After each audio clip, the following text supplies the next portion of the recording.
مرشحين من حزب الوفد، وأحمد طنطاوي رجع من لبنان عشان يكون في المنافسة، وأحزاب لسه بتدرس قرارها بالمشاركة.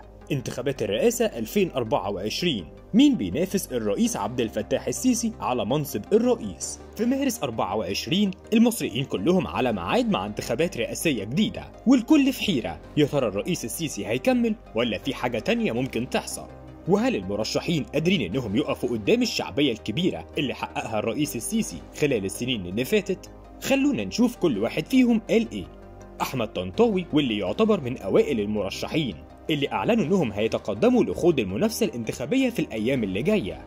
من حوالي شهرين وتحديدا في ابريل اللي فات، كتب طنطاوي على صفحته قال: اعود لاقوم بواجبي في تقديم البديل المدني الديمقراطي الذي تحتاج اليه مصر ويقدر عليه شعبها العظيم. وقال طنطاوي كمان: وحشتوني ووحشني وطني الذي لم يغادر عقلي وروحي ووجداني لحظة واحدة، واعود اليه باذن الله يوم 6 مايو المقبل على متن طائرة مصر للطيران القادمة من بيروت والتي تصل مطار القاهرة 12:30 ظهرا، لاقوم بواجبي في تقديم البديل المدني الديمقراطي الذي تحتاج إليه مصر ويقدر عليه شعبها العظيم، ومن يتوكل على الله فهو حسبه، إن الله بالغ أمره، قد جعل الله لكل شيء قدر. وخلال الشهرين دول ما سمعناش عن حد أعلن إنه هو هيترشح تاني، لغاية ما أعلن حزب الوفد من قريب إنه هيتقدم لانتخابات الرئاسة بمرشح جديد، وإن المرشح ده في الغالب هيكون عبد السند يمامة رئيس الحزب. وبعد الإعلان ده بكام يوم ظهر فؤاد بدراوي، واللي كان سكرتير الحزب في يوم من الأيام، بإعلان ترشحه،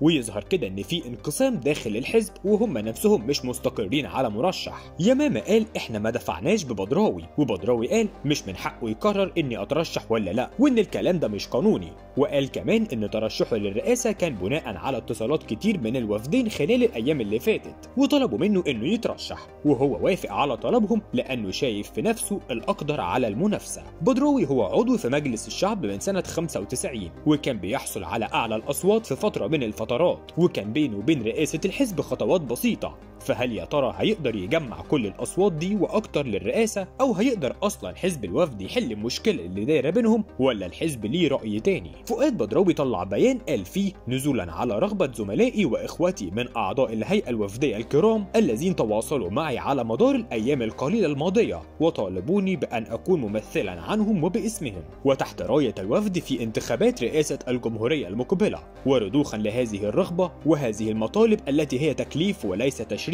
وأمانة في عنقي، قررت إعلان ترشحي أمام من لديه الرغبة من زملائي أعضاء الهيئة العليا لخوض انتخابات رئاسة الجمهورية. في النهاية خلينا نقول إن طنطاوي ويمامة وفؤاد بدراوي هم أبرز المرشحين والأسماء الأقوى اللي اطرحت على الساحة لغاية دلوقتي، وممكن جدا الساعات اللي جاية تكشف لنا عن مفاجآت جديدة ما كانتش على البال ولا على الخاطر، خصوصا إن في كتير من الأحزاب لسه بتدرس موقفها لخوض الانتخابات الرئاسية أو لا. ومن بين الأحزاب دي حزب الشعب الجمهوري، واللي الأمين العام بتاعه هو اللواء محمد صلاح أبو هليمة. الحزب عمل دعوة انعقاد يوم الأربعاء الموافق 5 من شهر يوليو المقبل، واشتملت الدعوة دي على جدول أعمال يشمل إجراء تصويت داخلي بالحزب للدفع بمرشح رئاسي تختار الهيئة العليا للمنافسة في الانتخابات الرئاسية المقبلة. والكل مستني هل الحزب هيدفع فعلا بمرشح ولا مش هيتفقوا، ومن هنا لغاية مدى يحصل خلينا نقول إن القوس لسه مفتوح.